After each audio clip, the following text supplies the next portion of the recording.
Hello friends, स्वागत है आपका एक स्टडी चैनल में। स्टूडेंट के लिए बहुत बड़ी खुशखबरी आ गई है, इसके बारे में बात करेंगे इस वीडियो में। एक तो न्यू वैकेंसी आपकी आने वाली है, तो उससे नेक्स्ट डीबी और रिप्लेसमेंट डीबी और वेटिंग पर कुछ प्रभाव पड़ेगा या नहीं पड़ेगा, ये जानकारी देने का प्रयास करूंगा। जैसे कि आप सभी को पता है कि रेल मंत्री ने प्रेस कॉन्फ्रेंस की थी, तो उसमें उन्होंने एग्जैक्ट बता दिया है कि जनवरी, अप्रैल, जून और अक्टूबर में कौन कौन सी वैकेंसी आने वाली है, ये जानकारी देने का प्रयास करूंगा और मैं प्रेस कॉन्फ्रेंस भी आपको सुनाने का प्रयास करूंगा। पैनलिस्ट आपका आ गया है, इसके बारे में बात करेंगे इस वीडियो में, और कितनी वैकेंट पोस्ट हैं अभी तक आपकी, ये जानकारी भी दूंगा इस वीडियो में। अगर आपने चैनल को सब्सक्राइब नहीं किया तो कर लेना, और जो साइड में बेल आइकन लगा इसे भी ऑन कर लेना, ताकि हमारी आने वाली वीडियो का नोटिफिकेशन आप तक पहुंचे और वीडियो को लाइक करें। अगर आपने टेलीग्राम चैनल ज्वाइन नहीं किया तो वो भी आप कर सकते हो। तो चलिए बिना किसी देरी के वीडियो को शुरू करते हैं। फर्स्ट अपडेट की बात करें तो गोरखपुर जोन की तरफ से आपकी फर्स्ट अपडेट आई है। यहाँ पर आप देख सकते हो रेलवे रिक्रूटमेंट है, north eastern railway Gorakhpur zone. अगर बात करें इसमें तो देख सकते हो 6 पैनल आपका जारी हो गया है। जैसे कि मैंने आपको पहले ही बता दिया था, जब आपका रिवाइज्ड पैनल आया था उस टाइम ही मैंने बता दिया था कि आपका एक और पैनल देखने को मिलेगा। अगर कुछ स्टूडेंट को यकीन नहीं हो रहा तो वो वीडियो जाके देख सकते हो। तो कितने कैंडिडेट इसमें सेलेक्ट किए हैं तो सीरियल नंबर देख सकते हो, रजिस्ट्रेशन नंबर, नेम दे रखा है कैंडिडेट का, फादर नेम है, पोस्ट है और अलॉटेड डिवीजन देख सकते हो। 2 कैंडिडेट इसमें सेलेक्ट किए हैं और दोनों को पोस्टेड ट्रैक मेंटेन ग्रेड 4 ही मिली है। बहुत से स्टूडेंट के ये भी क्वेश्चन आते हैं कि सर ट्रैक मेंटेन ग्रेड 4 ही क्यों मिल रही है ज़्यादातर पोस्टों पर, क्योंकि सबसे ज़्यादा जो वैकेंसी आई थी आपकी वो ट्रैक मेंटेन ग्रेड 4 पर ही आई थी। तो ट्रैक मेंटेन ग्रेड 4 इसीलिए मिलती है आपको क्योंकि ज़्यादा वैकेंसी ट्रैक मेंटेनर में ही थी, इसलिए आपको ट्रैक मेंटेन ग्रेड 4 ज़्यादा स्टूडेंट को मिलते हुए दिख रही है। तो चलिए अब हम देख लेते हैं कि कितने पैनल आ गए हैं, कितनी वैकेंसी शेष है अभी तक आपकी गोरखपुर जोन में। गोरखपुर जोन का हमने चार्ट खोले देख सकते हो। वैकेंसी थी आपकी 4002, जो नोटिफिकेशन में आई थी आपकी 4002 वैकेंसी थी। कॉल फॉर डी में 3964 कैंडिडेट लिए थे इन्होंने। फर्स्ट पैनल आया था 395 कैंडिडेट का, सेकंड पैनल आया था 3043 कैंडिडेट का, थर्ड पैनल 300 कैंडिडेट का देखने को मिला था मात्र, फोर्थ पैनल 80 कैंडिडेट का, और 5 पैनल जो आया था अभी आपका रिवाइज होके वो 60 स्टूडेंट का ही देखने को मिला था। 6 पैनल जो आया है आपका अभी वो 2 कैंडिडेट का मिला है। तो टोटल जो स्टूडेंट सेलेक्ट हो गए हैं सारे पैनल को मिलाकर तो 3880 कैंडिडेट सेलेक्ट हो गए आपके गोरखपुर जोन में।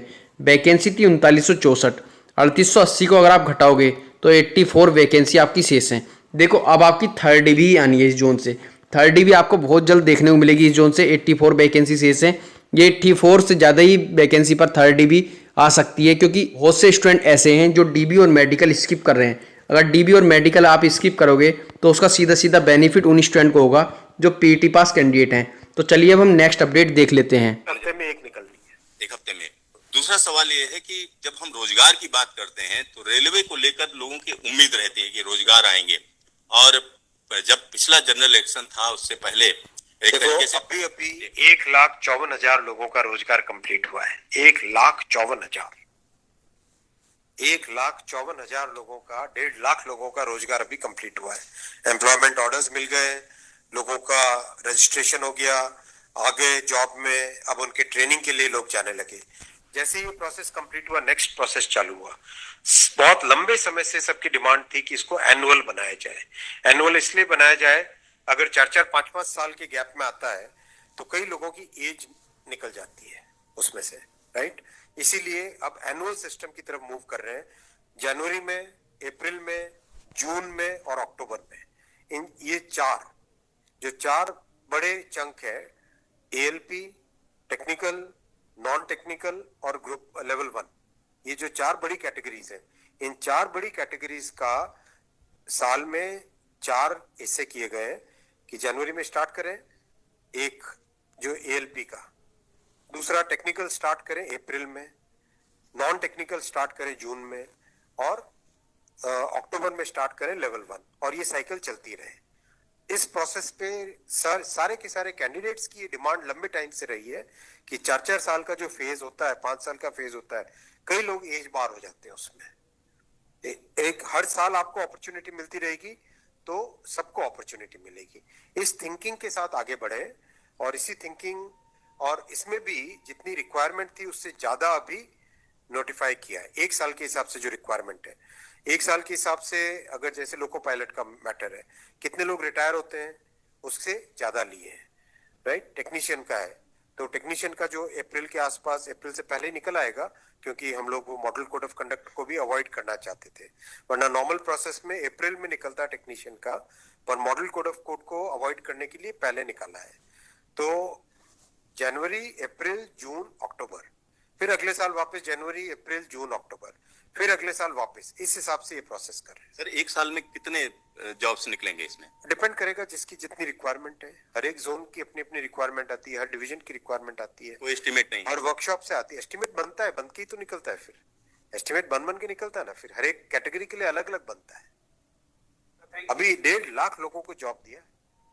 आप सोचिए उस एग्जाम की कॉम्प्लेक्सिटी, 500 से ज्यादा शहर, कितनी शिफ्टें, 1000 से ज्यादा शिफ्टें, 15 लैंग्वेजेस, 1-1 करोड़ लोग एप्लीकेशन। कहीं पे कोई कंप्लेंट आई? 0 कंप्लेंट। कहीं पे कोई paper leak? 0 paper leak. Complete हुआ ना एकदम ट्रांसपेरेंटली। पार्लियामेंट में हमारी ऑपोजिशन के लोग, कांग्रेस के एक एमपी बोले कि आश्चर्यचकित है कि इतना बड़ा एग्जाम कैसे बिना कोई पेपर लीक के हो गया। तो एक उस चीज को भी तो देखो। Thank you sir. आपने प्रेस कॉन्फ्रेंस सुन ली होगी, इसमें साफ साफ स्पष्ट कर दिया है रेल मंत्री ने। उन्होंने कहा है कि देखो जनवरी में तो हम आरआरबी एएलपी लेकर आ रहे हैं, अप्रैल में आरआरबी टेक्नीशियंस, जून में एनटीपीसी, अक्टूबर में ग्रुप डी। एग्जाम कैलेंडर की तरह उन्होंने बता दिया है, जैसे कि एग्जाम कैलेंडर होता है उसी की तरीके से उन्होंने बता दिया है। अब बहुत से स्टूडेंट के मन में डाउट है कि सर न्यू वैकेंसी आने से नेक्स्ट डीबी, रिप्लेसमेंट डीबी और वेटिंग पर कुछ असर पड़ेगा या नहीं पड़ेगा, इसके बारे में बता दीजिए। देखो जो आपकी 2019 वाली वैकेंसी है इस पर तो कुछ भी असर नहीं पड़ेगा, लेकिन जो न्यू वैकेंसी आएंगी और बाद में जब न्यू वैकेंसी आती रहेंगी, हर साल जिस तरीके से वैकेंसी देखने को मिलेगी, जैसे कि एसएससी में हर साल वैकेंसी आती है, अगर रेलवे में भी हर साल वैकेंसी आएंगी तो आपका डीबी का प्रावधान धीरे धीरे करके खत्म हो जाएगा। डीबी आनी बंद हो जाएंगी, क्योंकि 8 महीने 6 महीने के बाद आपको नोटिफिकेशन देखने को मिलेगा। जैसे ही आप पेपर दिखाओगे उसके 6 महीने 8 महीने के बाद नोटिफिकेशन देखने को मिलेगा नई भर्ती का, और उसके बाद 3-4 महीने में नया एग्जाम हो जाएगा आपका। तो डीबी का प्रावधान धीरे धीरे करके और रिप्लेसमेंट डीबी का प्रावधान धीरे धीरे करके खत्म हो जाएगा ये आने वाले टाइम में। मैं आपको एग्जैक्ट बता रहा हूँ 100% एक्सपीरियंस के बेस पे, जैसे कि एसएससी में होता है। लेकिन जैसे कि पंचवर्षीय योजना आप चल रही है कि 2019 की भर्ती है ये, तो इसमें डीबी और वेटिंग आपको क्यों देखने को मिल रही है? ये इसलिए देखने को मिल रही है क्योंकि पंचवर्षीय योजना की तरह भर्ती पूरी हो रही है, तो स्टूडेंट को सभी को सिलेक्ट करना है डीबी लगा लगा के, और फिर पूरी वैकेंसी भरनी है। जितनी वैकेंसी खाली है उन्हें भरना है, क्योंकि आगे को वैकेंसी आएंगी या नहीं आएंगी इसका कुछ भी नहीं पता था। लेकिन अब ग्रुप डी की वैकेंसी आ रही है, तो मैं आपको पहले ही बता रहा हूँ 2019 वाली भर्ती पर कुछ भी असर नहीं पड़ेगा। कुछ स्टूडेंट ये सोच के चले कभी कि 2019 वाली भर्ती पर असर पड़ेगा, तो 2019 वाली भर्ती पर कुछ भी असर नहीं पड़ेगा। उसकी डीबी हो या रिप्लेसमेंट डीबी, वे तो आएंगी ही। और मैंने ये बात आपको पहले ही स्पष्ट कर दी थी कि डाइवर्जन नोटिस से भी कुछ भी फर्क नहीं पड़ेगा। बहुत से यूट्यूबरों ने वीडियो बनाई थी कि डाइवर्जन नोटिस से डीबी नहीं आएगी, अब डीबी पर बहुत असर पड़ेगा। मैंने आपको उस टाइम भी स्पष्ट कर दिया था कि डाइवर्जन नोटिस से भी कुछ फर्क नहीं पड़ेगा, और आज भी मैं स्पष्ट कर रहा हूं, जो ये अक्टूबर में ग्रुप डी सुन रहे हैं कि अक्टूबर में ग्रुप डी आएगी, तो इससे कुछ असर पड़ेगा या नहीं पड़ेगा डीबी पर। 2019 वाली भर्ती पर कुछ भी असर नहीं पड़ेगा, लेकिन जो नई भर्ती आएंगी उस पर असर पड़ेगा, क्योंकि डीबी का प्रावधान धीरे धीरे करके खत्म हो जाएगा। इसलिए कुछ भी स्टूडेंट के मन में डाउट हो तो वो कमेंट जरूर करें। चैनल पे नए हो तो चैनल को सब्सक्राइब करके जाना, और जो साइड में बेल आइकन लगा इसी भी ऑन कर लेना, ताकि हमारी आने वाली वीडियो का नोटिफिकेशन आप तक पहुंचे, और वीडियो को लाइक करें। और टेलीग्राम चैनल ज्वाइन नहीं किया तो वो भी कर सकते हो आप। धन्यवाद।